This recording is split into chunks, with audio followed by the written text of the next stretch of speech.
খলিফা হারুনুর রশিদের শাসনামলে এক আজব পাগল ছিলেন। নাম তার বাহলুল মজনুন। এক এক সময়ে আনমনে এক এক কাজ করতেন। দুনিয়াবি কাজকর্ম নিয়ে তার কোনো ধান্দা ছিল না। প্রায় সময় তিনি কবরস্থানে গিয়ে বসে থাকতেন। একদিন তার এমন ঘটনা দেখে কেউ জিজ্ঞেস করলেন, আপনি এখানে কি করেন? উত্তরে তিনি বলেন, এমন প্রতিবেশীদের কাছে আসছি যারা কখনো কাউকে কষ্ট দেয় না। তাদের সাথে থাকতে আমি আনন্দ বোধ করি। কি মনে হয়, আসলেই কি তিনি পাগল ছিলেন?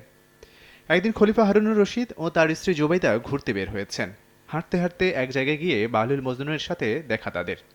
তারা দেখলেন বাহলুল বালুতে গর্ত করে প্রাসাদের মতো ঘর বানাচ্ছেন।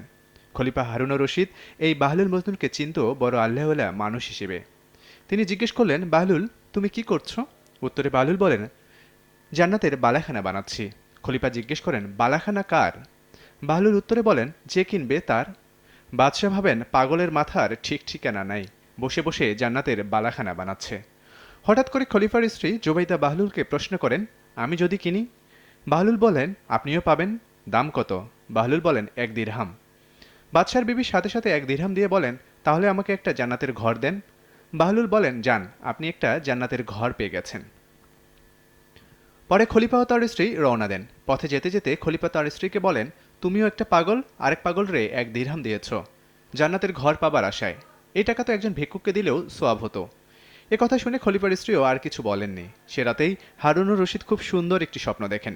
তিনি নিজেকে খুঁজে পান অপরূপ একটি বাগানের মাঝে, এবং সে বাগানে তিনি দেখতে পান তার স্ত্রী জোবাইদার নামে একটি বিশাল হীরামণি মুক্তাখচিত প্রাসাদ। খলিফা ঢুকতে গেলে প্রহরী তাকে বাধা দেয়। যার প্রাসাদ সে ঢুকবে।